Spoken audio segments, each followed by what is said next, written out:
आज हम जो बात करने वाले हैं वो एक नए फोर्स की बात करने वाले हैं जिसका नाम है फ्रिक्शन। और ये बड़ा इंटरेस्टिंग है। जो मैं कहूंगा, जिस तरह से मैं कहूंगा उस तरह से उसको समझिएगा। अपने पुराने बातें जो याद की हैं उनको भूलना भी पड़ेगा आपको, क्योंकि उसमें हो सकता है कई मिथ क्रिएट किए हो। तो आज हम जो बात करने वाले हैं वो है फ्रिक्शन की। Right on, friction. फ्रिक्शन।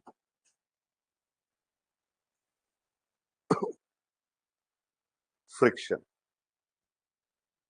जब भी कोई फोर्स होता है तो हमें बात करनी पड़ती है कि ये फोर्स जो है उसका नेचर कैसा है, कितना लगता है, और इस सब की बात करनी पड़ती है, टाइप क्या है उसका। तो पहली बात ये है कि it is an electromagnetic force. ये एक इलेक्ट्रोमैग्नेटिक फोर्स है। मॉलिक्यूल्स के अट्रैक्शन के कारण यहाँ पे आता है, वीक बॉन्डिंग के कारण आता है। इलेक्ट्रोमैग्नेटिक इन नेचर होता है। इलेक्ट्रोमैग्नेटिक इन नेचर होता है। यस ऋतुराज, जरूर करूंगा। इलेक्ट्रोमैग्नेटिक होता है। इसका नेचर जो है वो है पुलिंग। पुलिंग फोर्स होता है, ये हमेशा खींचता है।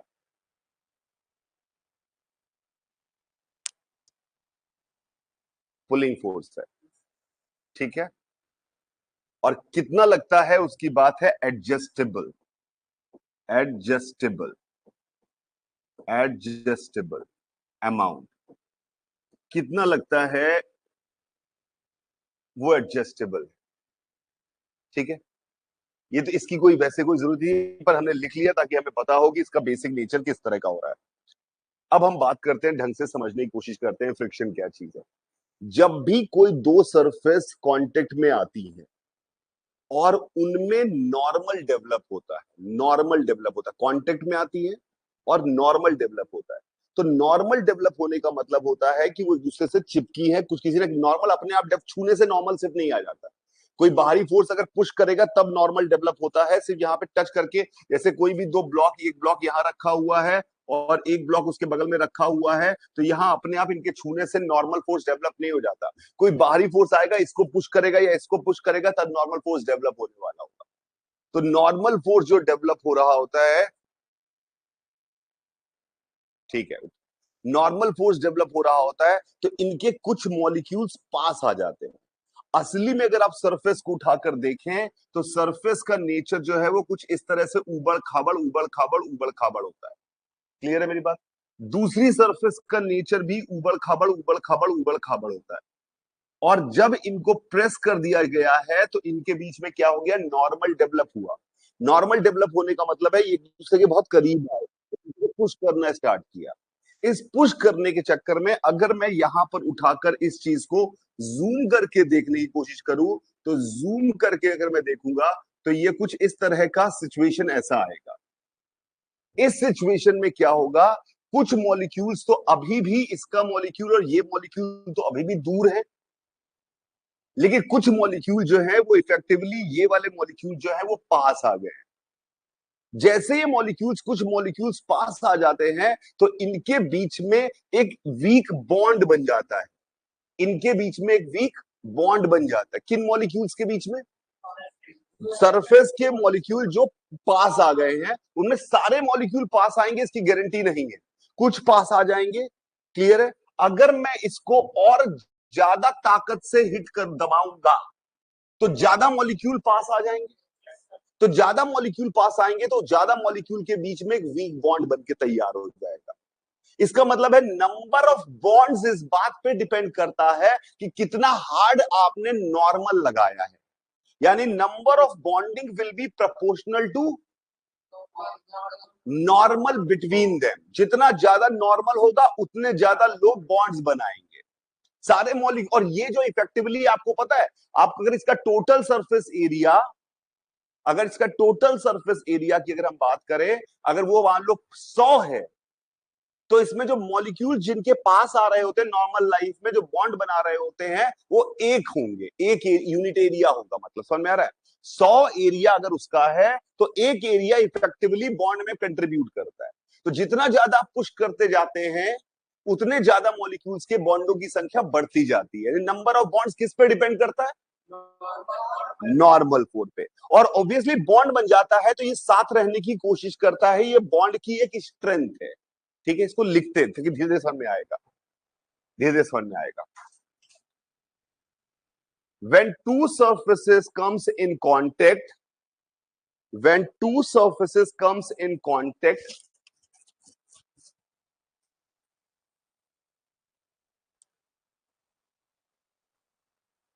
then some of the molecules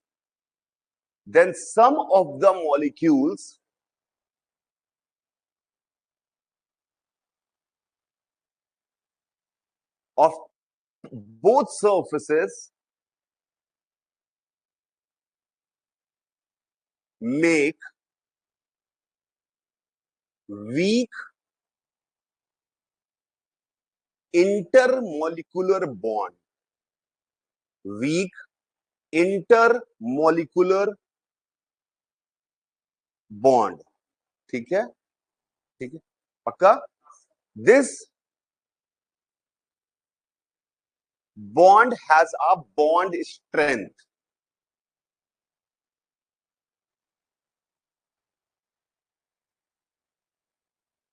इसकी कोई बॉन्ड स्ट्रेंथ होगी बॉन्ड की, पक्का। तो मान लेते हैं एक बॉन्ड की बॉन्ड स्ट्रेंथ है। बॉन्ड स्ट्रेंथ का क्या मतलब है?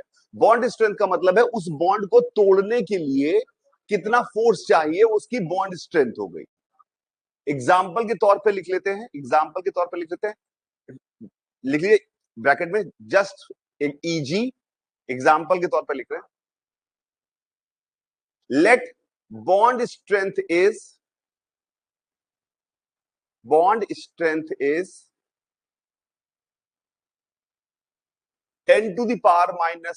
न्यूटन पर बॉन्ड। इसको रट मत लीजिएगा, जस्ट एग्जांपल है, एक नंबर लिया है ताकि आपको दिमाग में नंबर से चीजें समझ में आती है। एक बॉन्ड की स्ट्रेंथ कितनी है? 10⁻⁶ न्यूटन। यानी इस बॉन्ड को तोड़ने के लिए कितना फोर्स लगाना पड़ेगा? 10⁻⁶ न्यूटन का फोर्स लगाना पड़ेगा। क्लियर है? लिखिए, as the normal increases number of bonds increases,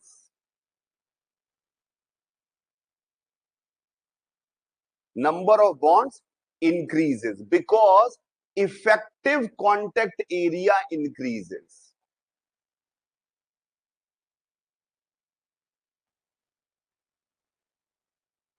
effective contact area increases। Effective contact area मतलब जो बॉन्ड बनाने के लिए जो जो बहुत करीब चाहिए, जैसे यहां पर अभी इतना गैप था, इसमें कम गया था, तो इसमें सिर्फ यही बॉन्ड बना रहा था, इतना एरिया, तो this is the effective contact area. जैसे हम ज्यादा प्रेस करेंगे तो क्या होगा? अब ये वाले भी थोड़े पास आ जाएंगे, ये वाले भी पास आ जाएंगे, तो इफेक्टिव कॉन्टेक्ट एरिया बढ़ जाएगा। So we can say number of bonds, it's a philosophy, nobody knows exactly what happens, it is a theory, it is a thought process कि ऐसा हुआ होगा। पहले के जमाने में सबसे पुराना जमाना था जब वहां पर बात की जाती थी फ्रिक्शन के लिए, गड्ढे हैं गड्ढे हैं गड्ढे हैं और इसमें खाइयां हैं, आपस में फंस गए, लॉकिंग लॉकिंग वाला। पुरानी ओल्ड टेक्स्ट बुक देखेंगे उसमें लॉकिंग फंडे चलते हैं, तो लॉक कर गए, इसमें इसको इस तरह से फंसा लिया। लेकिन जो नई टेक्स्ट बुक है वो इफेक्टिव एरिया, नए जो कॉन्सेप्ट है, नया फिजिक्स है वो, पर इसका दोनों में हमें कोई फर्क नहीं पड़ रहा, हमें तो सिर्फ इसका एप्लीकेशन सीखना है। पर सही तरीका यही है, इफेक्टिव क्वांटिटी एरिया वाला, इफेक्टिव एरिया वाला। Obviously nobody knows, nobody has seen की what exactly is happening. Molecular level पे दिख थोड़ी रहा है, किसी ने देखा थोड़ी है। अरे तू भी केमिस्ट्री पढ़ता है, सब कहानी है। Nobody knows exactly what is happening. किसी ने आज तक मॉलिक्यूल देखा थोड़ी है कि H2O का मॉलिक्यूल ऐसे होता है 102 डिग्री 108 डिग्री एंगल बनाए हुए। हाँ, एक्सपेरिमेंट से क्या होता है कि हमें जो एक्सपेरिमेंट होता है उससे हमें लगता है कि ये होकर एक्सप्लेन हो जाएगा, पर हो सकता है कि हमारी सोच हो सकता है बाद में पता है कि और असली बात कुछ और होती है, उससे सब एक्सप्लेन हो जाता। हम तो अपनी कहानी बना, that is why science keep on changing. हम अपनी एक कहानी बनाते हैं, चीजें एक्सप्लेन करते हैं कि ये ऐसे ऐसे ऐसे हो रहा था। मान लिया हम किसी दूसरी गैलेक्सी में पहुंचने लायक औकात रखती हो हमारे, और वहां पता चले कि मास से जो है जैसे अर्थ की तरफ फेंको वो भागता है, दूर भागता है, तो लॉ ऑफ ग्रेविटेशन फेल कर देते हैं, हम वहां पे कहते हैं कुछ और भैया यहाँ चल रहा है, फिर हम एक नई थ्योरी लेके आते हैं। तो थ्योरी, फिजिकल क्वांटिटीज, ये सब जो चीजें हैं वो अपने आसपास की चीजों को समझाने के लिए काम आती है और उनमें बदलाव की गुंजाइश भाई फिलोसफिकली हम सोचते हैं कि ये रीजन रहा होगा, जैसे मैंने पहले भी आपसे एक बार बोला था कि भाई ऊपर पत्थर फेंका, न्यूटन को दिखा कि ऊपर पत्थर फेंका नीचे गिरा, ऊपर पत्थर फेंका नीचे गिरा। ऐसा थोड़ी न्यूटन पहला आदमी था कि नीचे गिरा हो, एरिस्टोटल से पूछा गया कि ऊपर पत्थर फेंकते नीचे क्यों गिरता है। उसने कहा तू घर से सुबह घर से निकलता शाम को क्या करता है, कहता घर आता, तो वो क्यों ना है। इट इज फिलोसफी, हंसने वाली बात नहीं है। आज अगर मैं ये कहता कि दिस इज द घर वापसी का सिद्धांत, लॉ ऑफ घर वापसी पढ़ा रहा होता, उसमें थोड़ी मैथ्स चिपका दी होती मैंने कि लॉ ऑफ घर वापसी है, और उससे पूरी दुनिया की सारी बात समझा रहा होता, तो आज मैं कहता न्यूटन कह रहा था कि फोर्स लगता है, तब तुम ऐसी हंसते हैं न्यूटन कह रहा है फोर्स लगता है। मेरी बात समझिए, if your philosophy fit in explaining things and it gives you power of speculation, कि तुम आगे चल के बता पाओ कि ये होने वाला है। तुमने escape velocity दी, उसने कहा घर से तुम इतना गुस्सा होके निकले, इतनी एनर्जी तुम्हारे अंदर भर गई कि तुम कभी वापस नहीं आओगे, घर छोड़ चले गए, escape velocity। उसने कहा तुम चाहे उसके घर के पास घूम रहे हो तुम, लेकिन तुम्हारे में अभी भी प्यार बाकी है, तुम्हें लगता है कि दूर तो जाते हो पर फिर पास आते हो, घर का प्यार खींच लाता है। तो ऑर्बिटल मोशन कुछ भी समझा देता, मैं पूरी कहानी सब चलती रहती और उसका सब समझाता रहता और मैथ्स भी चिपका देता, तो तुम्हारी सारी की सारी की फिजिक्स होती लॉ ऑफ घर वापसी। फिर हम आजकल पढ़ रहे थे लॉ ऑफ घर वापसी, और ऑब्वियस लग रहा होता। क्लियर है। तो जब तक आप ऐसे मत सुनिए, बस साइंस और रिलीजन का बेसिक डिफरेंस ये था, वो भी फिलोसफिकल है, ये भी फिलोसफिकल है। उसने मान लिया कि हम नहीं बदलेंगे, रिलीजन ने कहा ऐसा हमारे पूर्वजों में करा जाता था, हम भी यही करेंगे, तुम जाओ भाड़ में। अब बदल गई है स्थिति, लेकिन वो बदलने को तैयार नहीं है। पहले रात में कहा गया झाड़ू मत लगाओ, घरों में कहा जाता है, हिंदू में भी कहा जाता है, मुस्लिमों में भी कहा जाता है, झाड़ू शाम के समय झाड़ू नहीं लगाते। वो हिंदू कहते हैं कि लक्ष्मी चली जाएगी, और मुस्लिम कहते हैं कि बरकत चली जाएगी। होता ये था कि पुराने जमाने में लाइट नहीं होती थी, मिट्टी के घर हैं, कुछ चीजें हो सकता है कि कुछ चीजें ऐसी हो कि आपकी कोई कीमती सामान नीचे गिर गया हो, तुम्हें दिख तो रहा नहीं रात में झाड़ू लगाते समय, तुमने रात में झाड़ू लगा दी, और हो सकता है कि तुम्हारा जो सोने का हार था वही लो झाड़ू चला गया, लक्ष्मी चली गई ना। या दूसरे तरीके से कॉमेडी पॉइंट ऑफ व्यू से सांप बिच्छू बहुत होते थे, तो आई घर की औरत झाड़ू लगा रही है, वही लक्ष्मी है, सांप ने उसे काट लिया, लक्ष्मी चली गई। तो दिस इज पॉसिबिलिटी। तो मुद्दा ये कि थियरी हम अपनी बनाते हैं, उससे हम समझाते हैं कि क्या हो रहा है, जिससे समझ में आ रहा है, फील होना चाहिए कि हाँ भैया सब कुछ लॉजिकल लग रहा है, और इससे मैं आगे की दुनिया समझा पा रहा हूं, तो उसे फिजिक्स कहते हैं। जिस दिन मैं फेल हो जाऊंगा, आगे दुनिया नहीं समझा पाऊंगा, बदल दूंगा अपनी फिजिक्स। क्लियर है मेरी बात। मैथ सही क्या होता है, मैथ तो हमने फिजिक्स को समझने के लिए अपनी भाषा बनाई है। सही क्या, वो तो हम ही ने बनाई है, वो तो होती थोड़ी है। फिर फिजिकल चीजें तो हो रही है, जो हो रहा है नेचर में वो तो हो रहा है, उसको बदल नहीं सकता। ऑब्वियसली मैथ हमने बनाई है, मैथ भगवान ने थोड़ी दी थी। मैथ तो हमने रेक्टेंगल का एरिया कितना होता है, क्यों, कैसे पता तुम्हें, एरिया नापते क्या है, एरिया होता क्या है, कैसे नापा तुमने एल इंटू बी। बाइजू का वीडियो देख के आए होगा, ऐसे ऐसे करके लाइन लगा लगा के। मेरे पास फोन आया एक बार मेरा बेटे के लिए, बाइजू का, कि ये रेक्टेंगल के एरिया देखिए कैसे बढ़िया समझाया। मैंने कहा मुझे नहीं आया, फिर से समझाओ। औकात नहीं समझ, ऐसे ऐसे डंडी डंडी रख के तुम फील आ गया कि हाँ देखो एरिया बन गया, पर एरिया का फॉर्मूला कैसे आया एल इंटू बी, ये हमने माना है, होता नहीं है। तुम्हें क्या लगता है रेक्टेंगल का एरिया एल इंटू बी होता है, ये हमने माना है नंबर ऑफ बॉन्ड। इसमें का टाइम बर्बाद ना करो भैया, पढ़ाई करते हैं आगे। ठीक है, बैक टू द गेम। क्या क्या लिखा हमने, increases with normal reaction.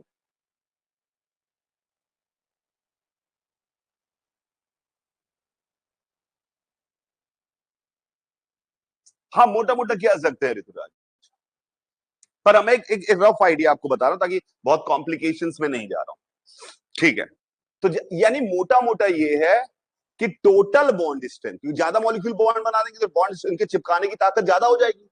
Total bond strength किस पे डिपेंड करती है, नंबर ऑफ बॉन्ड्स पे, और नंबर ऑफ बॉन्ड्स किस पे डिपेंड करते हैं, यानी कि total bond strength depends on normal.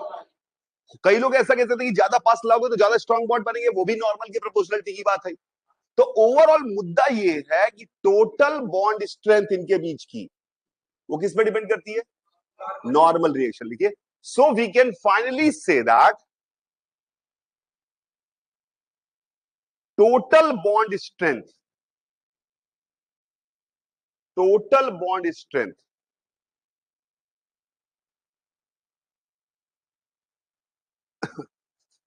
Total bond strength is proportional to normal between them.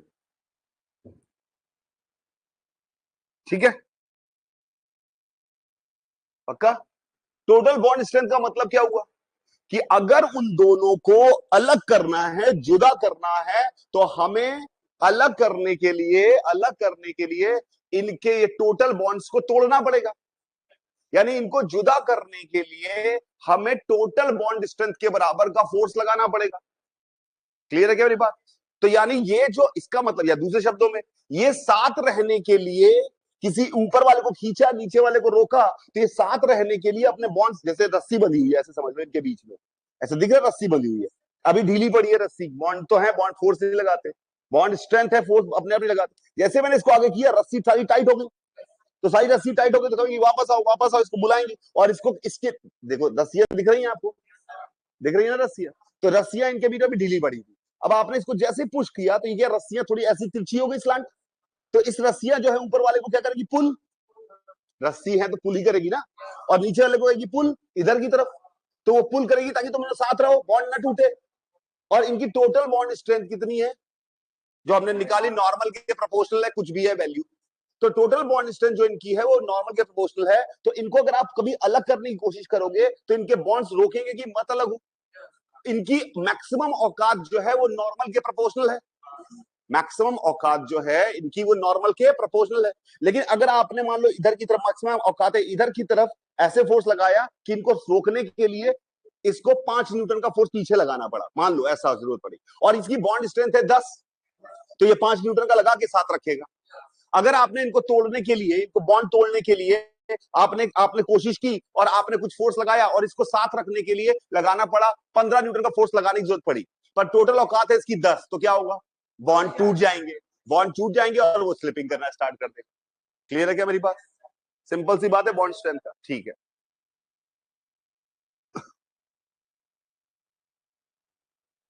Rituraj Dahiya ने एक बात लिखी, आई डोंट नो किसने मुझसे सुनी है या क्या है। उसने कहा इसका मतलब है कि फ्रिक्शन फोर्स घर के बड़ों जैसे होते हैं, जो घर को टूटने नहीं देते, चाहते हैं दोनों साथ रहें। यही मैं भी सालों से कहता हूं, मम्मी है दो बेटों की, वो चाहती हैं कि दोनों बच्चे साथ रहें।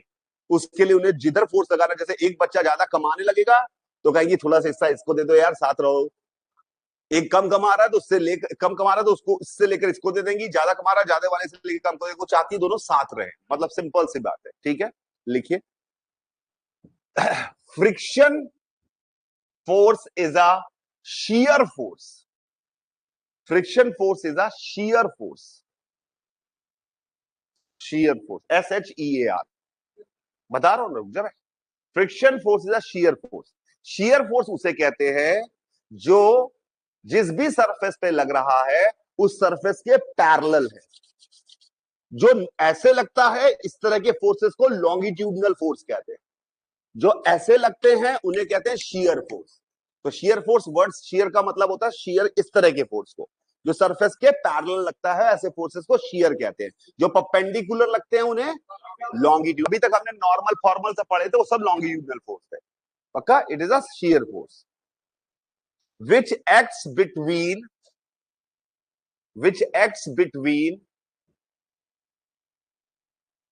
Two surfaces in contact, two surfaces in contact. ठीक है, टू सर्फेसेस इन कॉन्टेक्ट। हाँ, ऐसे अलग करोगे तब वो बॉन्ड काम नहीं आता, नॉर्मली कम होते जाते हैं। तो बॉन्ड भी वीक होते जाते हैं। हाँ वही मैं कह रहा हूं, जब आप ऐसे इसका फर्क हमें तब दिखाई देता है जब हम कोल्ड वेल्डिंग करते हैं। कई बार क्या हो मालूम है, चलो बाद थोड़ी रुक जा, थोड़ी वेट कर ले, अभी तो मान ले कि ये सिर्फ इसी अलोंग बॉन्ड बनते हैं ऐसे तोड़ने के लिए, अभी हाल फिलहाल ऐसे समझ ले, थोड़ा रुक जा, अभी थोड़ा थोड़ा धीरे धीरे समझते हैं। बॉन्डिंग भूल भी जाए, जो अब मैं बात लिख रहा हूँ वो उससे सवाल होंगे, पहले उसको समझने की कोशिश करते हैं। क्या लिखा हमने? टू सर्फेसेस इन कॉन्टेक्ट, पक्का देखिए, it can act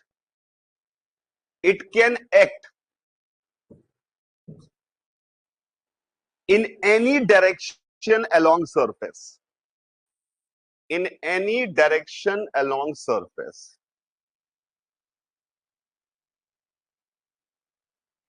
in any direction along surface।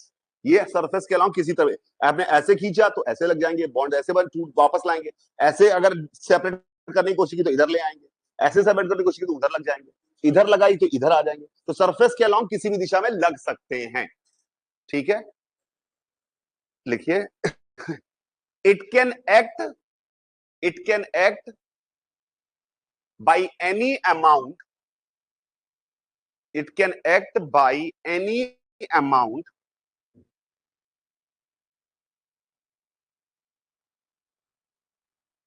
to ensure both surfaces are together, both surfaces are together। ठीक है, but it has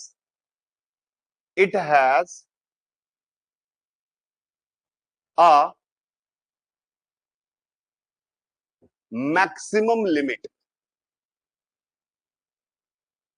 maximum limit, इसकी एक औकात है, इससे ज्यादा भाई किधर की, मैंने लिखा कितना भी लग सकता है, कितना भी लग सकता है मतलब 10 पाउंड न्यूटन नहीं लग जाएगा, उसकी एक औकात है, बॉन्ड टूट जाएंगे तब नहीं लगेगा, कितना भी लग सकता है उसकी एक मैक्सिमम लिमिट है, पक्का, इसकी एक मैक्सिमम लिमिट है।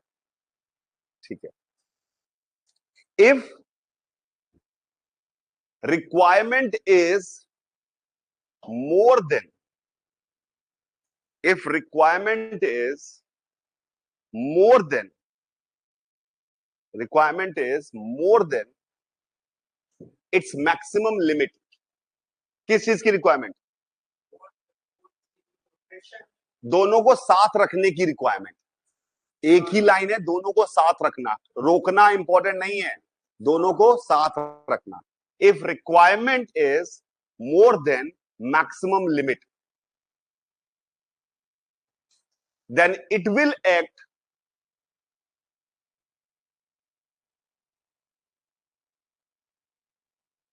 Up to, it will act equal to maximum limit. भैया मैं तो इतना ही लग सकता हूं, वो उतना लगेगा।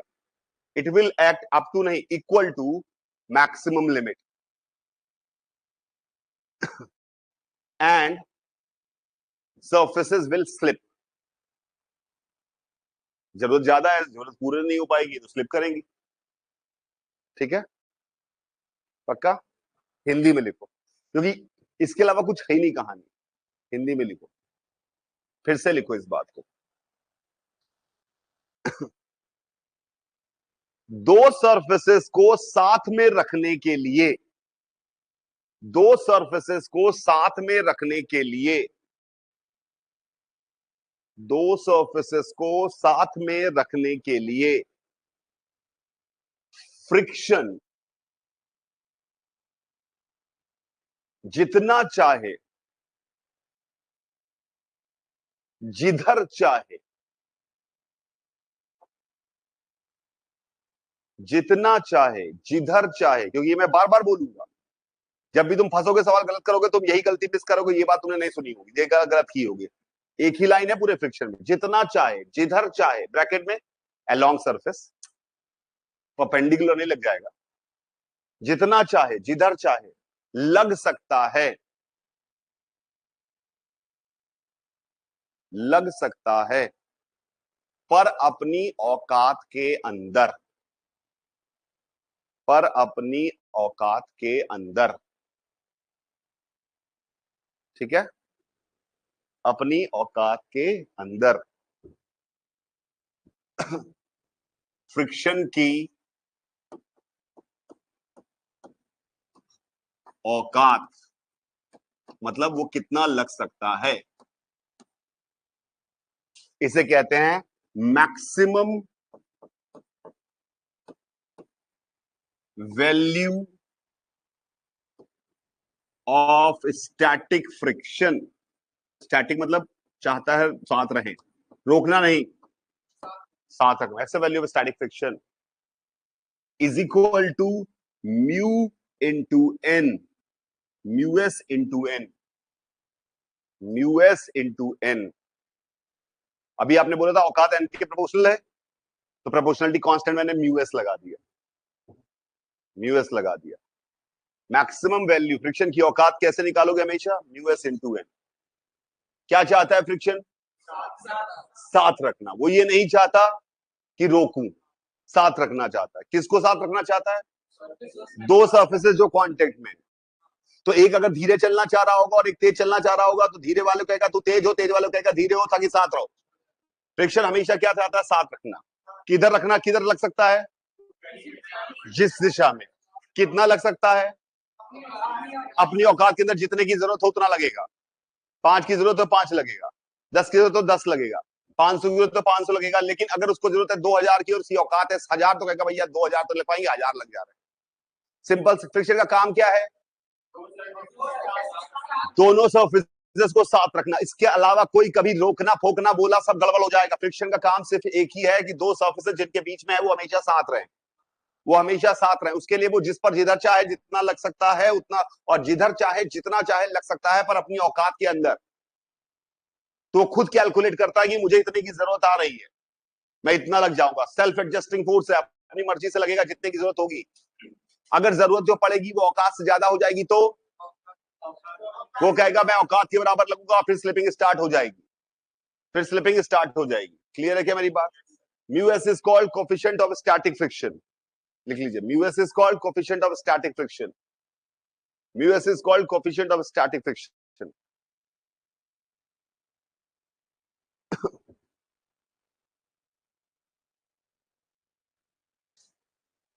हम जनरली म्यू ही बोलेंगे, अगर तो म्यू एस अलग से ना दिया हो, म्यू दिया हो तो म्यू एस ही है। सिर्फ म्यू दिया है तो म्यू एस ही है, ठीक है। फ्रिक्शन जितना चाहे जिधर चाहे उधर लग सकता है। सिर्फ और सिर्फ एक काम है इसका, क्या काम है, दोनों को साथ रखना। उसके लिए जितना जरूरत होगी उतना लगता है, तो जितना जरूरत होगी वो कैलकुलेट करता है। It is an intelligent force. तो तुम्हें फ्रिक्शन को ट्रिक आउट करने के लिए तुम्हें भी इंटेलिजेंट होना पड़ेगा। तुम्हें देखना पड़ेगा फ्रिक्शन की, ये नहीं कि म्यूएन लगा दिया फ्रिक्शन फोर्स। ये तो म्यूएन क्या फ्रिक्शन फोर्स, मैं ये कह रहा हूं म्यूएन लगता है। फ्रिक्शन की मैक्सिमम औकात है म्यूएन, इतना लगता नहीं है। कितना लगता है, जितनी अपनी औकात के बराबर नहीं, जितनी जरूरत हो उतना। अगर जरूरत औकात से ज्यादा हो जाएगी तो उस केस में फ्रिक्शन कहेगा मैं तो क्या करूं, इतना ही लग पाऊंगा। तुमने अपने घर में पापा से कहा कि मैं घर छोड़ के जा रहा हूं, पापा ने कहा प्लीज मत जाओ। उन्होंने तुमने कहा कि मुझे 500 रुपए दो, नहीं तो नहीं सिर्फ घर छोड़ चला जाऊंगा। उन्होंने कहा ठीक है यार 500 रुपए, घर छोड़ के मत जा, साथ रहे। फिर अगले दिन तुम आ गए कि बाबा मैं घर छोड़ के जा रहा हूँ, उन्होंने कहा अरे मत जाओ। तुमने कहा कि मुझे 2000 रुपए दो, नहीं तो मैं घर छोड़ के चला जाऊंगा। अरे 2000 ले ले, साथ रहे। अगले दिन आया कि पापा मैं घर छोड़ के जा रहा हूँ, मुझे 5 करोड़ रुपए दो, नहीं तो मैं घर छोड़ के चला जाऊंगा। झापड़ पड़ेगा भैया, नहीं मिलेगा 5 करोड़, क्योंकि जितनी औकात है उसके अंदर।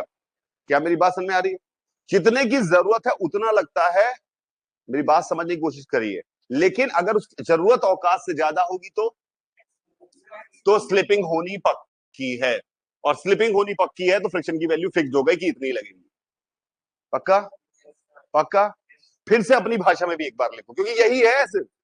अपनी लैंग्वेज में भी लिखो, मुझे नहीं पता, खुद से अपनी लैंग्वेज में लिखो। सभी लोग ऑनलाइन ऑफलाइन, सभी लोग ये बात लिखो। भले आपको लग रहा हो, क्योंकि अभी मैं बता रहा हूं ना, आपको दिखाता हूं, अभी दिखाता हूं, 2 मिनट रुको। लिखो लिखो, भले लगे कि यार 2 बार तो लिख लिया, इंग्लिश में लिख लिया, हिंदी में लिख लिया, उर्दू में लिखो, मुझे नहीं फर्क पड़ता, गुजराती में लिखो, जिस लैंग्वेज में कंफर्टेबल हो उसमें लिखो, पर लिखो इस बात को। यही है, स्लिप, दो सर्फेसेस आपस में स्लिप ना करें उसके लिए फ्रिक्शन जितना चाहे जिधर चाहे लग सकता है, पर अपनी औकात के अंदर अगर रिक्वायरमेंट औकात से ज्यादा है तो फ्रिक्शन, अगर रिक्वायरमेंट औकात से ज्यादा है तो फ्रिक्शन स्लिपिंग होगी और फ्रिक्शन पूरा लगेगा, स्लिपिंग होगी और फ्रिक्शन पूरा लगेगा।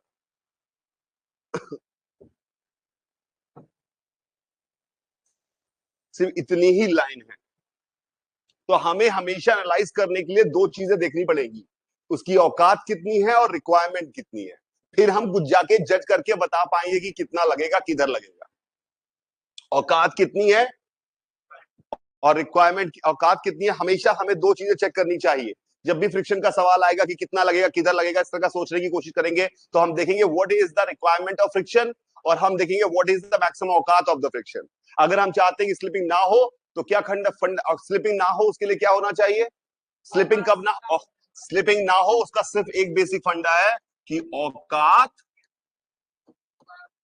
जरूरत से ज्यादा हो। जीवन का एकदम बेसिक लाइफ का फंडा। तुम्हें खुशी तभी रहेगी जब तुम्हारी औकात तुम्हारी जरूरतों से ज्यादा है। सिंपल सी लाइफ का फंडामेंटल है ये। अगर औकात जरूरत से कम है तो स्लिपिंग होगी, जो चाहते हो वो नहीं होगा। क्लियर है? क्या चाहता है फ्रिक्शन? कोई गलती से भी लाइफ में अगर बोले कि फ्रिक्शन रोकना चाहता है तो मत बात करना उस इंसान से। फ्रिक्शन किसी को रोकना वोकना नहीं चाहता। फ्रिक्शन से अच्छा फोर्स कोई है नहीं।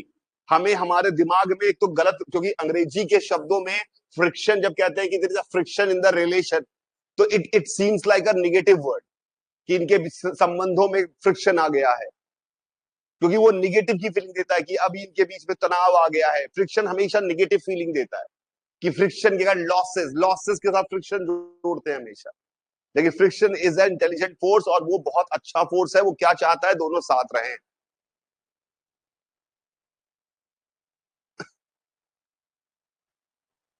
आएगा ऋतुराज, वेट कर। ध्यान से देखिएगा, अगर सरफेस स्मूथ लिखी हुई है मतलब वहां पे कोई फ्रिक्शन नहीं है, वहां पे कोई फ्रिक्शन फोर्स नहीं है। नहीं तो हमेशा वो उसका म्यू देगा। म्यू तो हमें बताना पड़ेगा ना, म्यू हमें थोड़ी सपना आएगा म्यू की वैल्यू कितनी है, हम नॉर्मल निकाल सकते हैं।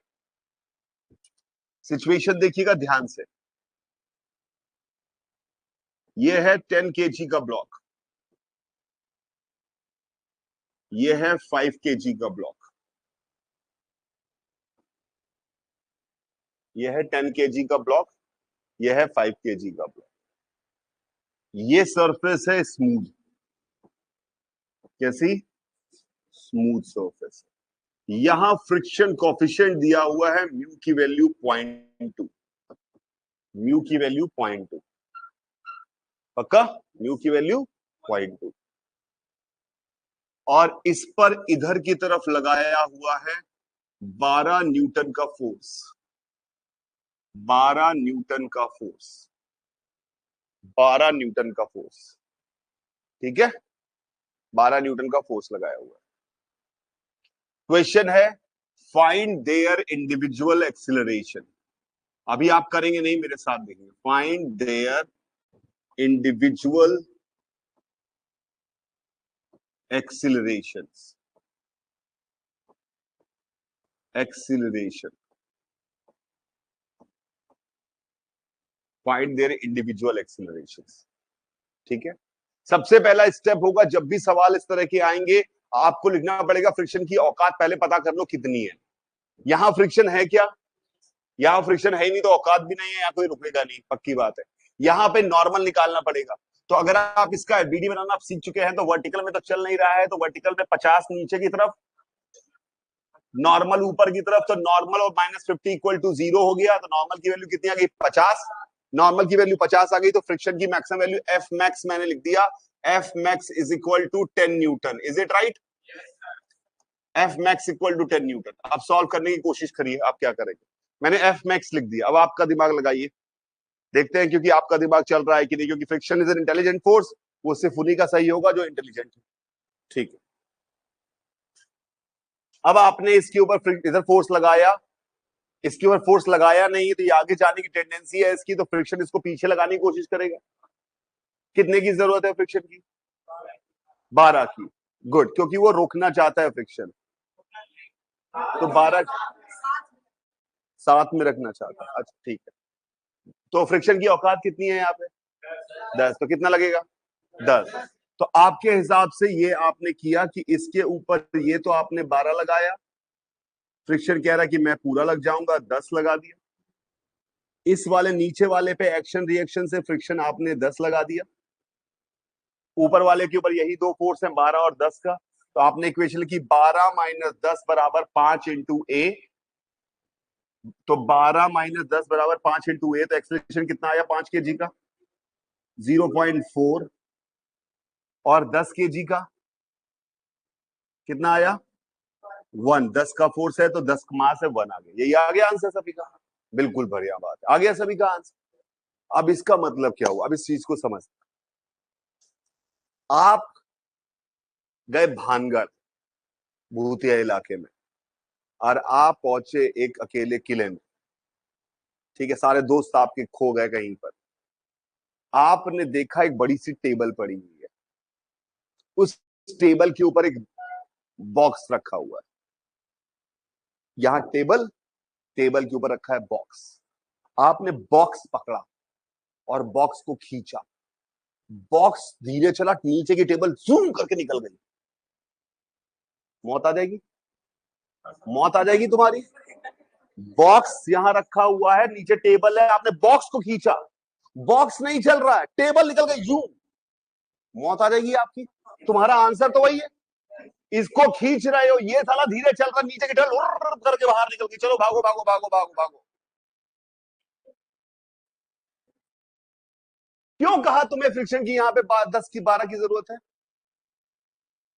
क्योंकि तुम इसे रोकना चाहते हो। चाहे मैं मर जाऊं, 3 बार लिख लूं, 50 बार लिख लूं कि फ्रिक्शन साला रोकना नहीं चाहता है, पर तुम तो रोक के ही मानोगे, कि तुमने कसम खा रखी है कि फ्रिक्शन रोकना चाहता है। क्यों लिखवा रहा हूं 50 बार? मैंने ये कहा था कि फ्रिक्शन 5 kg को रोकना चाहता है। तो तुम्हें तुम्हें तुम इतने तेज कैसे हुए कि तुम्हें लग गया कि 7 रखने के लिए 12 की रिक्वायरमेंट है? 12 की रिक्वायरमेंट तो इसको रोकने के लिए। सोच लो, मान लो फ्रिक्शन 12 होता, तो मौत एकदम छू के निकलती तुम्हें। क्या होता? 12 इस पे, तुम्हारे हिसाब से इस पे लग जाता 12, इस पे ही 12, ये हिलता ही नहीं। और ये टेबल नीचे की, ये भड़ाक से भाग जाती है, तो ये ऊपर वाला तो हिलता ही नहीं। अबे फ्रिक्शन क्या बोल रहा हूं, क्यों कहा कि एक ही लाइन है, एक ही लाइन है, पर वो आपको समझनी पड़ेगी कि वो लाइन क्या है। फ्रिक्शन चाहता है साथ रखना, इंटेलिजेंट फोर्स है, और मैं बोल रहा हूं कि इंटेलिजेंट फोर्स सिर्फ इंटेलिजेंट आदमी डील कर पाएंगे। इतना चिल्लाने के बाद, इतना बताने के बाद भी आप वही कर रहे हैं, ढाक के 3 पास, फ्रिक्शन की औकात 10-12 देख रहे हैं बस, क्योंकि आपको लग रहा है उसको रोकना चाहता है। फ्रिक्शन रोकना चाहता है क्या? क्या करना चाहता है? तो फ्रिक्शन ऐसे सोचेगा, फ्रिक्शन सोचता है इंटेलिजेंट फोर्स है। वो सोचता कि अच्छा 12 लगा रहे हो, फ्रिक्शन की औकात तो 10 है। उसने कहा अगर इन दोनों को साथ रखना है तो मुझे कितना लगना पड़ेगा? उसने कहा माना, उसने कहा let friction required, required is equal to F for which it is required, साथ रखने के लिए। तो उसने कहा इट मींस 5 kg पर 12 आगे, एफ पीछे। Is it right? और इस पर एफ आगे। साथ रखने का मतलब दोनों के एक्सीलरेशन बराबर होना। साथ रखने का क्या मतलब होता है? कि चले ना। साथ रखने का मतलब रुक जाए। साथ रखने का मतलब घर की मम्मी चाहती कि तुम कोई साला कोई कुछ कमाओ मत, सब यही पड़े रहो घर में। कह रहे तो तुम ज्यादा कमा रहे हो तो थोड़ा इसको दे दो, तुम कम कमा रहे इससे ले लो, मतलब साथ रहो, कमाओ, मस्त कमाओ, साथ रहो, दोनों साथ चलो। तो साथ चलने के लिए माना एक्सेलरेशन ए है, तो ऊपर वाले की इक्वेशन 12 माइनस एफ बराबर 5a। इसके लिए एफ बराबर 10a। इससे एफ निकालो, ए मत निकालो, इससे एफ निकालो। पहले देखो तो कि लगेगा भी कि नहीं लगेगा इतना। ए निकालो कितना आया, एफ निकालो कितना आया, कितना आया? 8 आया। क्या मतलब हुआ? यानी दोनों को साथ रखने के लिए 8 न्यूटन फ्रिक्शन की रिक्वायरमेंट है। कितने न्यूटन की? और वो मेरी औकात के वेल इन अंदर है। इसका मतलब फ्रिक्शन 8 लगेगा, क्योंकि उसका काम 8 में पूरा हो रहा है। तो फ्रिक्शन 8 न्यूटन लगेगा। तो फ्रिक्शन 8 न्यूटन लगेगा और दोनों साथ चलेंगे। मस्त काम हो गया। और एक्सेलेरेशन फिर निकाल लोगे। पहले चेक करोगे एफ जो निकाला वो सही हो जाता कि ज्यादा आ गया हो तो कहते खत्म हो गया सवाल। लिखो आंसर निकालो।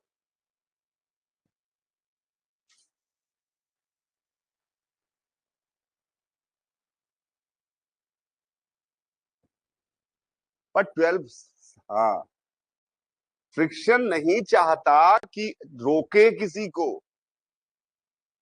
फ्रिक्शन चाहता क्या है? साथ रखे। फ्रिक्शन चाहता है साथ। इंटेलिजेंट फोर्स है। हर बार सोचेंगे कितने की रिक्वायरमेंट है।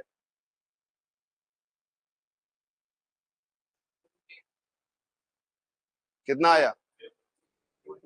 0.8 आ गया acceleration. Is the answer. 4/5 is the acceleration. मस्त काम चल रहा है। पक्का? फिर से इस सवाल को बनाते हैं और यहां लिखते हैं 20 न्यूटन।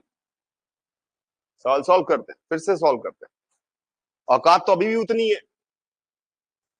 औकात तो अभी भी इतनी है। फिर से सॉल्व करिए, देखिए कितने की जरूरत है। पूरा वर्ड्स में लिखिए। पहला सवाल है हिंदी में, लिखिए लैंग्वेज में। मुझे नहीं पता फ्रिक्शन कितना है, फ्रिक्शन का काम है रोकना, क्योंकि लिखेंगे नहीं तो दिमाग में बैठेगा नहीं।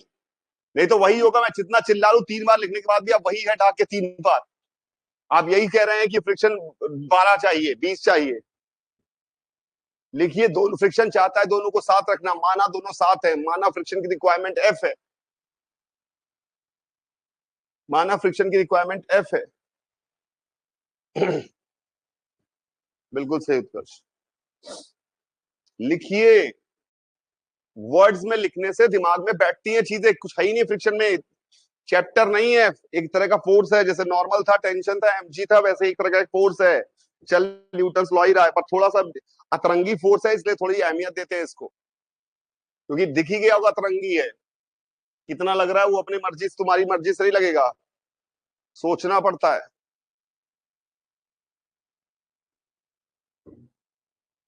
पूरा वर्ड्स में लिखिए, चाहे जितना समय लगे। कितने की रिक्वायरमेंट आई निकालिए साथ रखने के लिए। एफ पहले निकालिएगा। कितना आ रहा है? तो लिखिए फ्रिक्शन। दोनों को हिंदी में लिखिए, अपनी भाषा में लिखिए।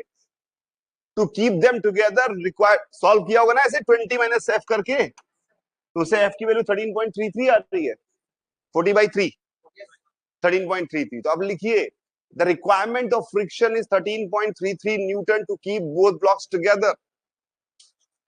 रिक्वायरमेंट ऑफ फ्रिक्शन लिखिए बेटा। अरे लिखिए, आपको भले जितना लगे कि लिख के मैं समझ गया, मैं समझ गया। समझ तो आप पहली बार में भी गए थे, पर मेरे बोलने पर किया तो वही ढाक के 3 बार। लिखिए, दिमाग को प्रैक्टिस से चीजें आती है। लेट द फ्रिक्शन रिक्वायर्ड, इसके लिखा friction required to keep them together is 13.33 newton, but it alas it is out of its औकात।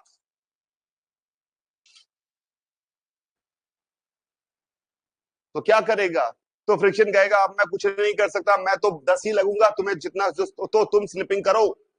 अब दोनों स्लिपिंग करेंगे, फिर अब क्या होगा? फिर सवाल सॉल्व करेंगे, सवाल सॉल्व नहीं हुआ है, आंसर निकालना पड़ेगा। फ्रिक्शन कितना लगेगा? 10। तो एफबीडी बनाएंगे आप।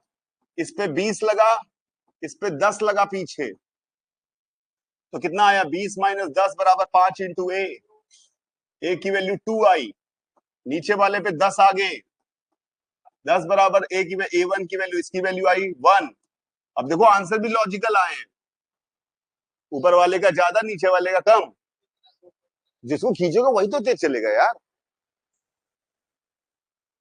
आंसर भी लॉजिकल आए। What does friction want? साथ रखना। It does not want to stop anyone. किसी को रोकना वोकना नहीं चाहता।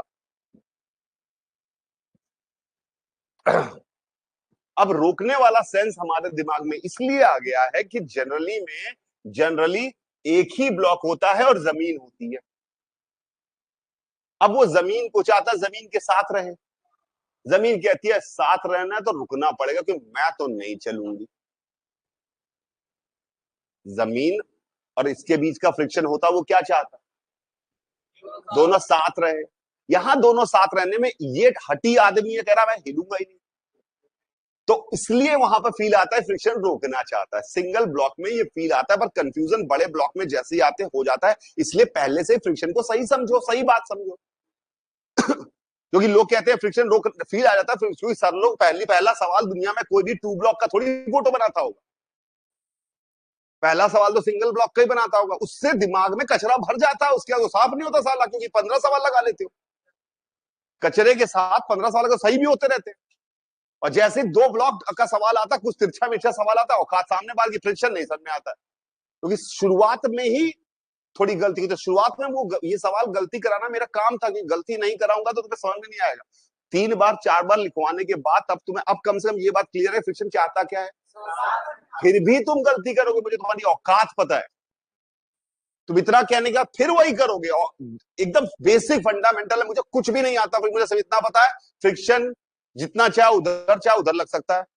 मैं स्टिक हूं इस बात पे, मुझे पर्सनली कितना पता है मैं बता रहा हूं, उसकी एक मैक्सिमम औकात है। अगर उससे ज्यादा की जरूरत होगी तो कहेगा इतना ही लगूंगा, उससे कम की जरूरत होगी तो जितनी जरूरत होगी उतना लगेगा। दुनिया का हर सवाल मैं फ्रिक्शन का सॉल्व कर सकता हूं, इसके अलावा मुझे कुछ नहीं आता है, मैं तुम्हें बता रहा हूं। और तुम्हें भी अब इतना आता है, फिर भी तुम गलतियां करोगे, क्योंकि तुम इस बात पे भरोसा कर ही नहीं पा रहे, इसलिए बार बार लिखवाना पड़ेगा। ये फ्रिक्शन जितना चाहे जिधर चाहे उधर लग सकता है।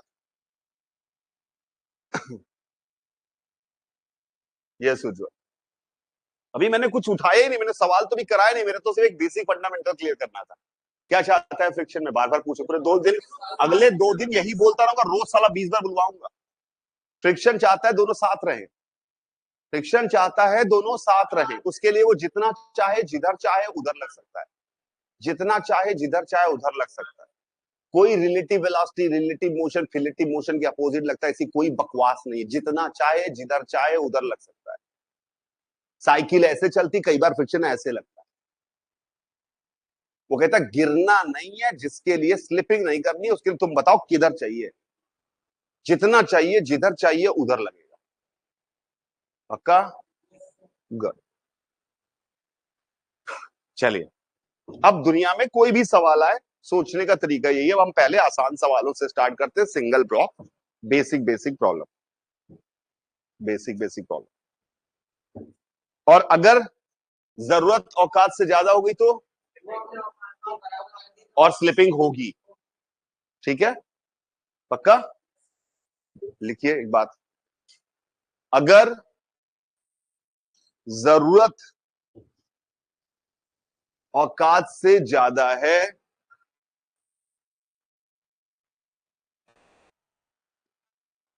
तो स्लिपिंग होगी, तो स्लिपिंग होगी, स्लिपिंग होगी, ठीक है। तब फ्रिक्शन का मैग्नीट्यूड हमें पता है ना। उससे पहले तो पता ही नहीं था कितना लगेगा, जितनी जरूरत हो उतना लगेगा। जब स्लिपिंग होगी तो पता है उसका मैग्नीट्यूड कितना, म्यू एन, ब्रैकेट में लिख लीजिए म्यू एन। बाद में के म्यू के की बात करूंगा, पर अभी नहीं, अभी तो हमारे सिर्फ एक ही म्यू है, म्यू एन, पक्का। एंड इस केस में फ्रिक्शन को कहेंगे kinetic friction. In this case acting friction is called kinetic friction. In this case acting friction is called kinetic friction.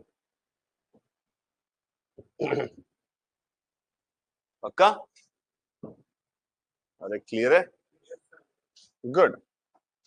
पहला आसान सवाल, ये एक ब्लॉक है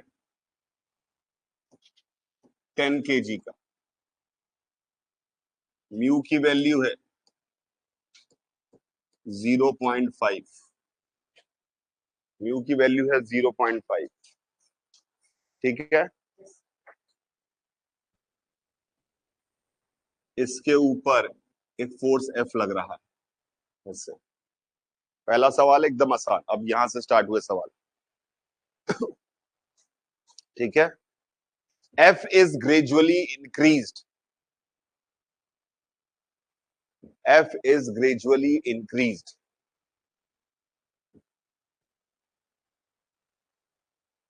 Gradually increased. Find out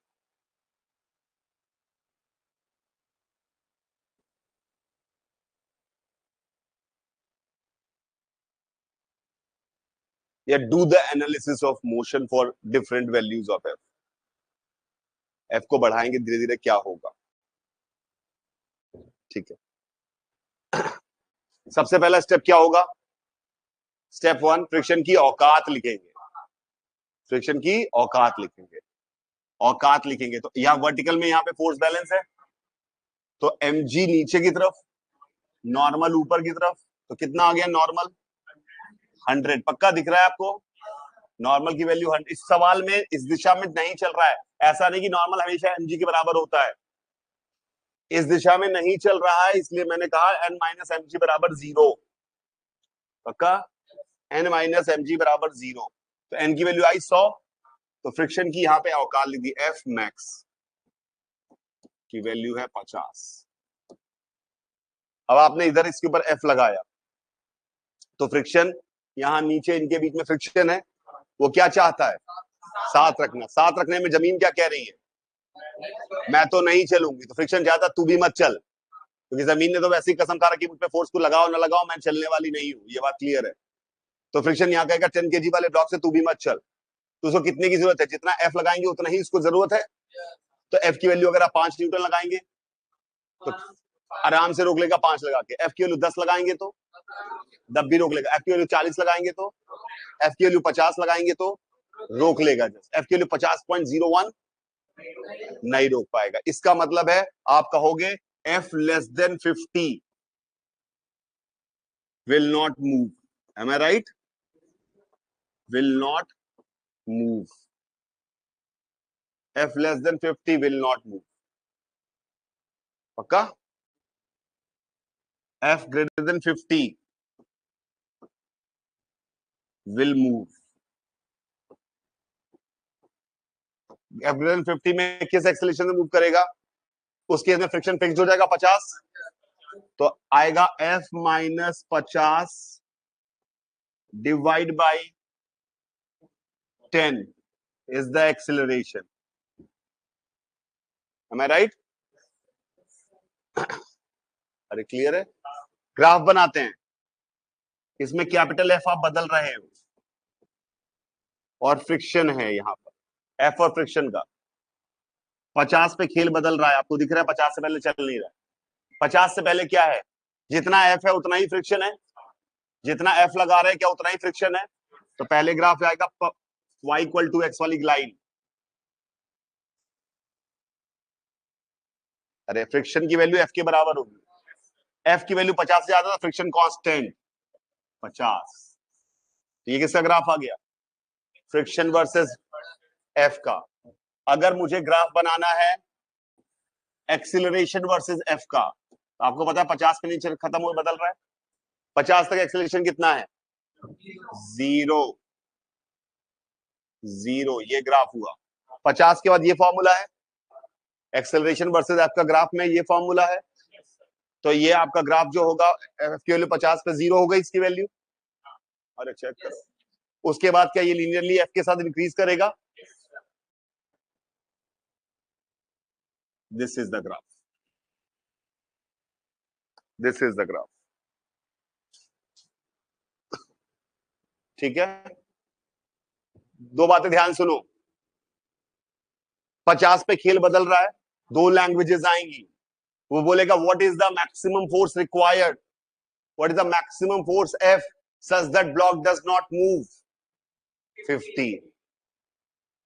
फिर सवाल पूछेगा what is the minimum force required such that block will move 50। तो अब ये कहेगा सर 50 पे चल भी रहा है नहीं भी चल रहा है। अरे 50 बाउंड्री लाइन है, जस्ट ज्यादा पे चलेगा, जस्ट कम पे। कोई बोलेगा जस्ट 50 होगा तो क्या होगा? मुझे नहीं पता, जस्ट 50 का कोई मतलब नहीं होता। जस्ट ज्यादा पे चलेगा, जस्ट कम पे नहीं चलेगा। 50 पे भी दोनों तरफ मान लो कि जस्ट चल रहा है या जस्ट नहीं चल रहा है। हाँ, एग्जैक्ट 50 लगा ही नहीं सकते क्योंकि एग्जैक्ट तो कुछ होता ही नहीं है। वैसे बड़ी बात है, पर इसमें टाइमर बात नहीं करूंगा। एग्जैक्ट कुछ नहीं होता, पर छोड़ो। पर अगर कोई बोले एग्जैक्ट मैंने लगा दिया 50, तो मुझे नहीं पता, उसको दोनों आंसर हो सकते हैं, just move, just not move. Clear है मेरी बात? तो अंग्रेजी सर में आनी चाहिए। तो यानी यहां पर दोनों जगह इक्वेलिटी लग जाती है।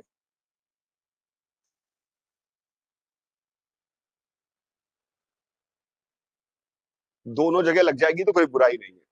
ठीक है ना बच्चों? और दोनों जगह ना लगे वो बेस्ट आंसर है, पर दोनों जगह लग जाए तो ठीक है, चलेगा। बहुत बढ़िया। अगला, अगला सवाल। कुछ भी रटना नहीं है, कुछ भी रटना नहीं है, समझ में आनी चाहिए चीजें। ठीक है? एक दीवार है, वर्टिकल वॉल। ठीक है? इसके ऊपर यहां पर उसके सामने एक ब्लॉक है 20 kg का, 20 kg का। इसका म्यू है 0.6। किसके बीच का म्यू? दीवार और ब्लॉक के। इस ब्लॉक को मैंने ऐसे पुश किया हुआ है एफ से, इस ब्लॉक को मैंने ऐसे पुश किया हुआ है एफ से। What is the minimum value of F such that block does not move? What is the minimum value of F such that block does not move? What is the minimum value of F such that block does not move?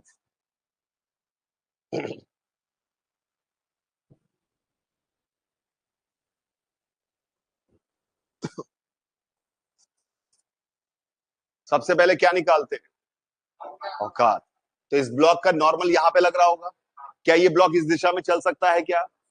इस दिशा में नहीं चल सकता। में कौन कौन से force है? एक एफ है और एक एन है। अरे थोड़ी एफबीडी समझ गए होगे। इस दिशा, इसके ऊपर एक एफ इधर की तरफ है, दीवार से एन इधर आ रहा होगा, तो एन की वैल्यू एफ के बराबर होगी। तो एफ फ्रिक्शन की मैक्सिमम औकात कितनी आ गई? 0.6 एफ, सॉरी 0.6 कैपिटल एफ। ठीक है। अगर फ्रिक्शन ना होता तो ये गिरता क्यों? ग्रेविटी के कारण। तो आप देखो कि कौन सा फोर्स है जो इसे गिराना चाह रहा है, कितना फोर्स है जो इसे गिराना चाह रहा है। इसके बाद मैंने पढ़ाया नहीं। एफ मैक्स की वैल्यू 200 कितना आ गया? ये आ गया आंसर। क्या है एफ की वैल्यू? टू, जो भी आया 200/0.6 किया होगा, 2000/6, 1000/3, 333 point something Newton. Perfect, perfect. ठीक है। अगला, अगला सवाल ध्यान से समझिएगा।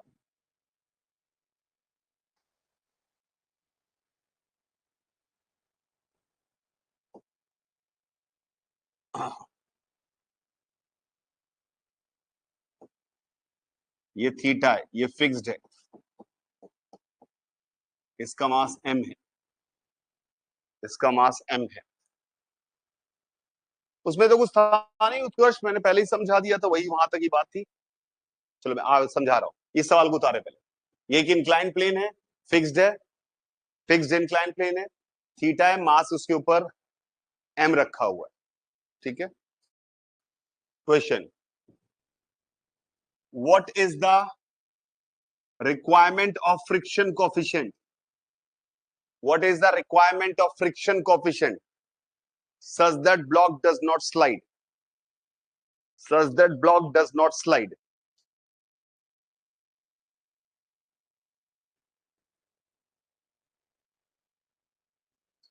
What is the requirement of friction coefficient such that block does not slide?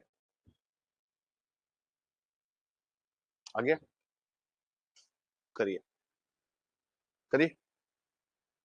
पिछले सवाल में इसको नीचे गिराने वाला इसका वेट था, इसको रोकने के लिए हमें फ्रिक्शन की रिक्वायरमेंट ऊपर थी और रिक्वायरमेंट थी 200। अगर हम चाहते हैं ना गिरे तो औकात ये है, ये रिक्वायरमेंट है, तो औकात छोटी होनी चाहिए रिक्वायरमेंट से। That's it.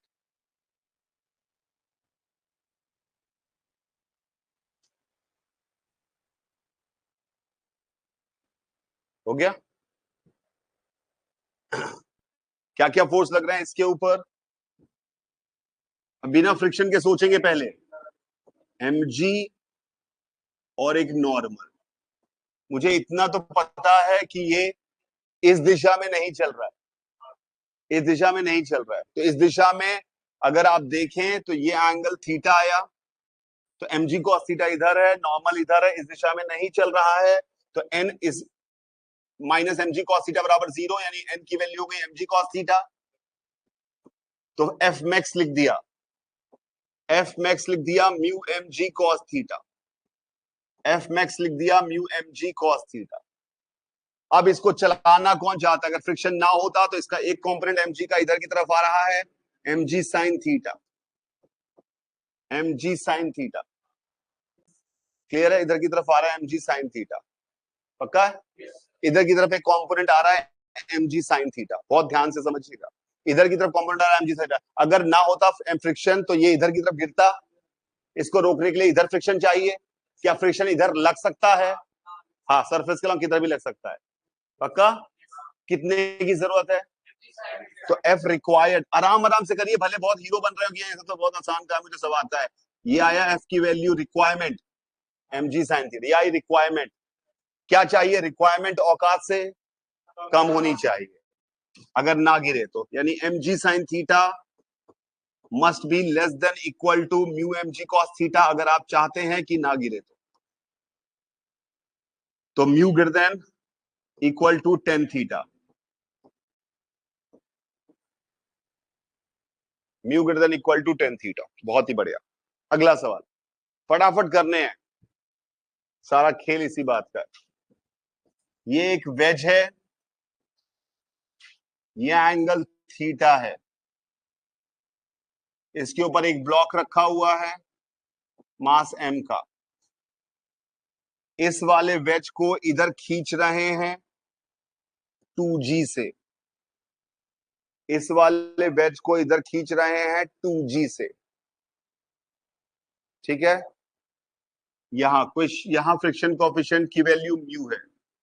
Find out the minimum value of mu. अच्छा सवाल हो गया अभी अचानक से, पर अच्छा बुरा कोई सवाल नहीं होता, बेसिक फंडामेंटल सेम है। Find out the minimum value of mu, find out the minimum value of mu such that there is no slipping between blocks. इसको 2g का एक्सेलरेशन दे रखा है, कैसे दे रखा है वो मेरी प्रॉब्लम है, तुम उसकी चिंता मत करना।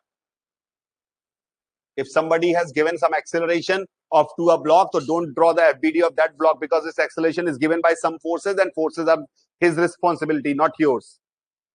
You have need not to find out acceleration. अब देखिए आप क्या चाहते हैं, M वाले ब्लॉक को साथ रहना है, तो आप इस ब्लॉक को देखना चाहते हैं कि ये स्लिपिंग ना करे। कहां से देखना पसंद करेंगे? ग्राउंड से देखेंगे तो भी कर सकते हैं, वेस्ट देखेंगे तब भी कर सकते हैं। ग्राउंड से देखेंगे तो आप कहेंगे कि इसका एक्सेलरेशन भी 2g चाहिए, वेस्ट से देखेंगे तो कहेंगे इसका एक्सेलरेशन 0 चाहिए, ठीक है? तो हम इसको यहाँ वेस्ट से देखने की कोशिश करते हैं, ठीक है? फिर ग्राउंड से अगर आप कहेंगे, आप ग्राउंड से भी घर पे ट्राई करके मुझसे डिस्कस कर सकते हैं। हमने इसको वेस्ट से देखने की कोशिश की, हमने वेज पर खड़े हो गए, वेज पर खड़े हो गए। अब हम देख रहे हैं, इसका एफबीडी बनाते हैं पहले, बिना दिक्कत है। कौन कौन से फोर्स हैं देखिएगा, कौन कौन से फोर्स है एफबीडी में। एक आया mg, एक आया नॉर्मल, और एक आया इधर तिरछा मिर्चा मैंने ऐसे बना pseudo force m into 2g। Mass of object into acceleration of observer, acceleration of observer कितना है? 2g, 2mg। इस केस में n बराबर mg cos थीटा नहीं होगा, जीवन में हमेशा मग मत लेना, n बराबर mg cos थीटा। इस केस में अब इस ऑब्जर्वर को लगाइए, तीन फोर्सेस है, इस ऑब्जर्वर को ध्यान से देखें, पहले इस ऑब्जर्वर को ध्यान से समझेंगे, प्लीज ध्यान से देखेंगे। जल्दीबाजी नहीं, अच्छा सवाल है ये। सबसे पहले इतना पता है कि इस ऑब्जर्वर को लगेगा ये इधर तो उड़ तो नहीं सकता, तो इस दिशा में फोर्स बैलेंस होंगे। तो यहां पर अपने जब ऐसे बढ़ाया तो ये एंगल थीटा आया, तो इस दिशा में फोर्स बैलेंस है। तो सबसे पहले आप, क्योंकि औकात हमें सबसे पहले सोचनी होती है, तो हमें नॉर्मल पहले सोचना पड़ता है। तो इस दिशा में नहीं मूव कर रहा है इस ऑब्जर्वर के हिसाब से, तो उसने इक्वेशन क्या लिखी? उसने लिखी n is equal to mg cos theta plus 2mg sin theta. Check it out, n is equal to mg cos theta is plus 2mg sin theta. उसने कहा फ्रिक्शन की रिक्वायरमेंट हुई, सॉरी एफ मैक्स हुआ, F max औकात friction की हो गई mu time mu M G bracket में cos theta plus 2 sine theta. Am I right? Very good. ये कहा उसने फ्रिक्शन की औकात हो गई, ये उसने कहा फ्रिक्शन की औकात हो गई। पक्का? अब इसने कहा अगर फ्रिक्शन ना होता तो ये चलाता कौन? तो अगर आपको दिखाई दे रहा हो कि इस दिशा में चल सकता है ये, इस दिशा में कौन कौन से फोर्स हैं? इस दिशा में कौन कौन से फोर्स हैं? एक है इधर एम जी साइन थीटा, ऊपर की तरफ है 2mg cos theta, 2mg cos theta, 2mg cos theta. पक्का? बहुत ध्यान से समझना, बहुत इंटरेस्टिंग कहानी है, बहुत ध्यान से समझना। mg साइन थीटा और 2mg cos थीटा। ठीक है? अब फ्रिक्शन की जरूरत ढूंढनी पड़ेगी कितनी है। अब मुझे उसके लिए पता करना पड़ेगा कि बिना फ्रिक्शन के ये किधर जाता, बिना फ्रिक्शन के किधर जाता है ये। मुझे नहीं पता कि ये बड़ा है कि ये बड़ा है। केस बनाने पड़ेंगे, केस बनाने पड़ेंगे। Case one, case one, tan theta is equal to 2, मतलब ये दोनों बराबर हो गए। केस वन, थीटा दिया नहीं है, मुझे क्या पता फ्रिक्शन की जरूरत निकालनी है ना, जरूरत निकालने के लिए पहले पता तो करेंगे किधर जा रहा है, तब देखेंगे कि रोकने की कितनी जरूरत है। अगर मान लो ये दोनों बराबर हो गए होते तो हम कहते हैं no requirement of friction, no requirement of friction, no requirement. तो म्यू कितना भी रख लो काम चल जाएगा, क्योंकि रिक्वायरमेंट ही नहीं है, म्यू से क्या फर्क पड़ रहा है। नो रिक्वायरमेंट ऑफ फ्रिक्शन, अरे चेक करिए, नो रिक्वायरमेंट ऑफ फ्रिक्शन। समझिए इस चीज को, सोचने का तरीका डेवलप करिए। Case two, case two, tan theta greater than 2, tan theta greater than 2 का मतलब हो गया ये वाला ताकतवर है mg साइन थीटा। तो ये ताकतवर है तो net force mg sine theta minus 2mg cos theta हो गया, जो इसे गिराना चाह रहा है। तो फ्रिक्शन की रिक्वायरमेंट कितनी आ गई? इतनी ही ऊपर की तरफ। तो एफ रिक्वायर्ड आ गया mg sine theta minus 2mg cos theta. अरे चेक करो यार, ये आ गया रिक्वायरमेंट और औकात वो लिखी है। ये आ गया रिक्वायरमेंट, औकात वो लिखी है। तो क्या कंडीशन आती है? आप कहते mu must be greater than sine theta minus 2 cos theta divide by cos theta plus 2 sine theta. ये होता आंसर सेकंड पार्ट का। डिपेंडिंग अपॉन थीटा अलग अलग आंसर आएंगे। अरे चेक करो, केस 3 भी बना लेंगे क्या? कर भी लेंगे। पक्का? अगला सवाल, रुकिए, अगला सवाल करने से पहले बस ये भी आगे बात करेंगे नेक्स्ट क्लास में। एक इंपॉर्टेंट बात कॉपी में लिख लेते हैं कॉपी में वापस। मैंने आपको बोला था कि अर्थ एक नॉन इनर्शियल फ्रेम है क्योंकि उसके पास एक्सेलरेशन है। अर्थ एक नॉन इनर्शियल फ्रेम है, ठीक है, पर हम उसे अर्थ को इनर्शियल फ्रेम मान के सवाल सॉल्व करते हैं।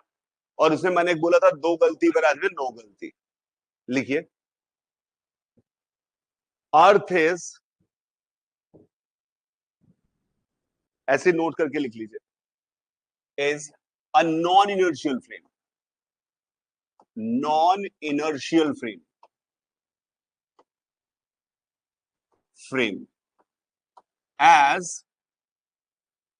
it is revolving around sun, as it is revolving around sun, revolving around sun है, and that's why it has acceleration, that's why it has acceleration।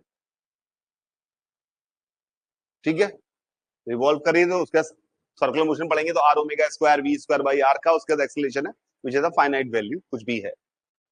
But we treat earth as inertial frame, earth as inertial frame, inertial frame, which gives almost correct answer, almost correct answer, ठीक है, bracket में I am writing almost because of rotation of earth, I am writing almost because of rotation of earth. I am writing almost because of rotation of earth. If there is no rotation of earth, लिखें भाई लिखें. If there is no rotation of earth,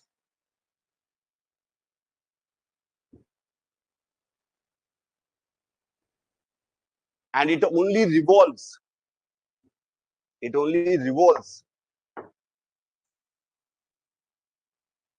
in that case we get exact correct answer, exact correct answer by assuming earth as inertial frame, by earth as inertial frame.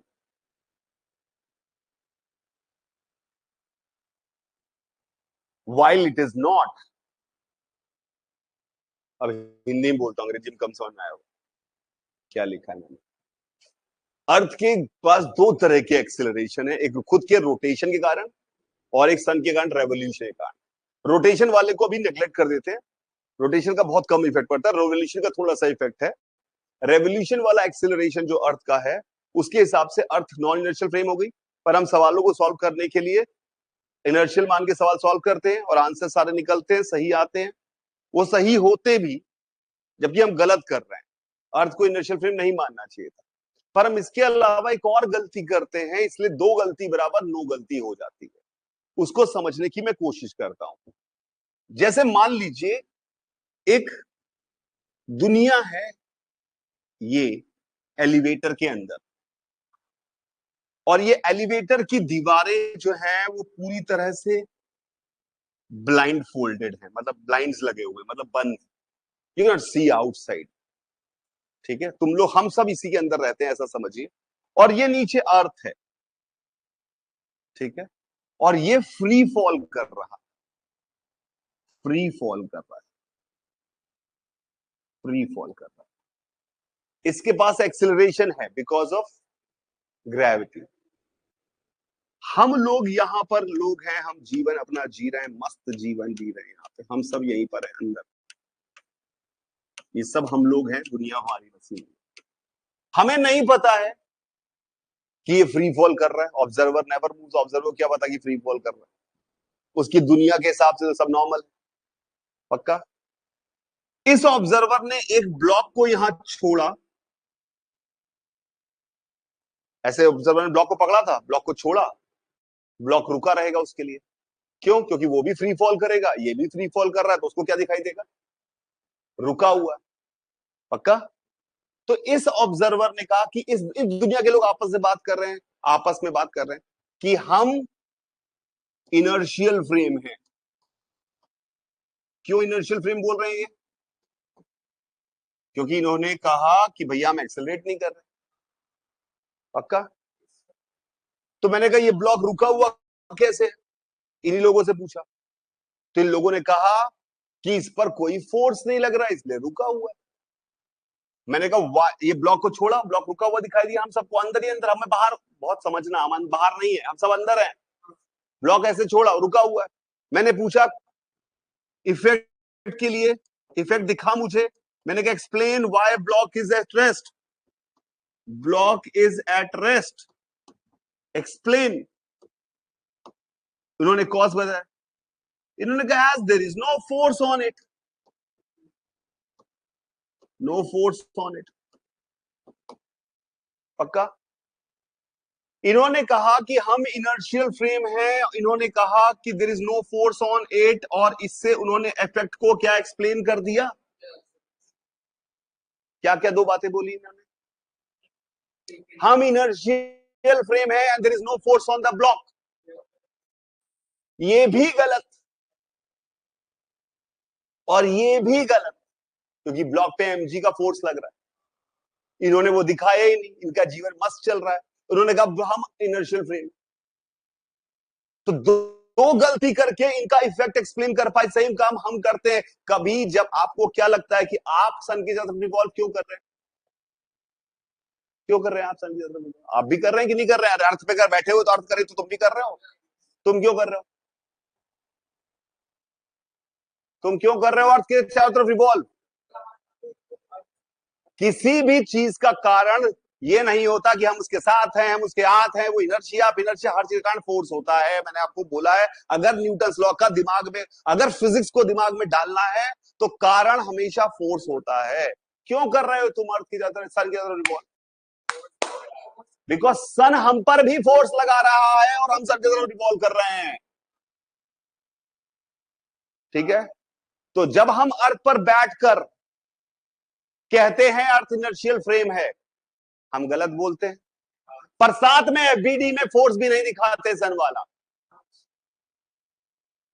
अब यही photo है, यही है हम लोग, और यही सन है, और इसी की तरफ हमारे पास एक्सिलरेशन है। हमने ना समझा कि इसके पास एक्सिलरेशन है, और हमने ना इसके एफबीडी में। तुम्हें क्या लग रहा है कि अर्थ सडनली गायब हो जाएगी तो तुम्हारा, तुम क्या करोगे? रोटेशन छोड़ देते हैं अभी, तुम भी तुम सन तो चक्कर अभी भी लगाते रहोगे, तुम्हारा अर्थ से कोई लेना देना नहीं है। सन तुम पे फोर्स लगा रहा है, सन जो फोर्स लगाता है उसके कारण जो एक्सिलरेशन आता है, उसमें मास ऑफ द बॉडी का कोई रोल नहीं होता। कितना फोर्स लगाता है बचपन में सुना हो तो, G M S m by R square is equal to m a. M से एम कैंसिल, पक्का? तो अर्थ पे जो लगा रहा है उतना ही हमें लगा रहा है, अलग अलग मास पे सब पे लगा रहा है सन। तो दिस इज हाउ दो गलती बराबर नो गलती, दो गलती बराबर नो गलती। दो गलती क्या की इस बंदे ने, इन लोगों ने? उन्होंने कहा कि हम लोग इनर्शियल फ्रेम है, जैसे हमें लगता है कि हम तो रुके हुए हैं यार, क्या कोई बात, तुम लोग क्या बकवास कर रहे हो कि तुम लोग तो एक्सेलरेट, ऐसे इसको भी तो फील नहीं हो रहा कि फ्री फॉल कर रहे हैं। तुम्हें फील नहीं हो रहा कि तुम चक्कर लगा रहे हो, फील हो रहा है, उन्हें फील नहीं हो रहा। वो एफबीडी में अर्थ का फोर्स एमजी नहीं लगाते। अगर ये एक गलती करते, कहते हम इनर्शियल फ्रेम है, और इसके एफबीडी में एमजी भी दिखाते, तो मौत आ जाती इनकी, ये एमजी लग रहा रुका हुआ है, तो न्यूटन लॉ से समझा नहीं पाते ये, तब इनको स्यूडो फोर्स लगाना पड़ता। वे समझ में आ रहा है मेरी बात? पक्का? इसकी कोई जरूरत नहीं थी, वो तो वो बच्चा बोल रहा था बार बार कि इस बात को बोल दीजिए, दो गलती बराबर नो गलती, दैट्स वाई। ठीक है, थोड़ा वर्कआउट करिएगा, फ्रिक्शन के बात को समझने की कोशिश करिएगा। आसान आसान सवाल एस सी शर्मा के फ्रिक्शन के लगा, सॉल्ट एग्जांपल लगाइए, आसान। देखो बात तो मेरे पास इतनी ही थी फ्रिक्शन की, अब वो केसेस आएंगे, बस एक और फर्क पड़ेगा कि चलते समय उसकी औकात थोड़ी कम हो जाती है, उसको मैं म्यू क्यों कह दूंगा, और कोई फर्क नहीं पड़ रहा, वो मैं बताऊंगा नेक्स्ट क्लास में क्यों चलते समय औकात कम हो जाती। सुन ले, जब तुम अभी बॉन्ड बन गए, अब जब चलने लगा तो अब नई जगह पे बॉन्ड बनेंगे, तो चलते चलते बॉन्ड थोड़े कमजोर बनते हैं, इसलिए उसकी बॉन्ड स्ट्रेंथ थोड़ी कमजोर होती है। इसलिए जब चलते चलते बॉन्ड टूटते हैं तो उनकी औकात म्यू एस इंटू एन ना होकर उससे थोड़ी कम होती है, उसे म्यू के इंटू एन कह देते हैं, बस, और कुछ भी नहीं है। पर आपके लिए तो म्यू है अभी अभी हाल फिलहाल, वो नेक्स्ट क्लास में बात करेंगे। क्लियर है मेरी बात? मैं अब स्टार्ट कर चुका हूं मैकेनिक्स, ठीक है। ऑर्डर होगा NLM, friction, circular motion, work energy, momentum, सब कुछ। कभी मैं कोई नाम नहीं बोलूंगा कि लिखो नया चैप्टर, मेरी बात है। मेरे लिए चल रहा है पार्टिकल डायनामिक्स, जिसमें एनएलएम, फ्रिक्शन, ऑर्डर तो ये रखूंगा, पर चैप्टर का कोई नाम नहीं है कि चैप्टर लिखो फ्रिक्शन स्टार्ट, चैप्टर 2 ऊपर ओम, ये सब नहीं करना है हमें। ठीक है, ओम लिख दिया, जय माता दी, आज की डेट, ये सब नहीं करेंगे हम। फ्रिक्शन स्टार्ट हो रहा है, फंडामेंटल लॉ, फोर्स ही है ये फ्रिक्शन, अब इसको चैप्टर मत मानिएगा। Okay, bye bye.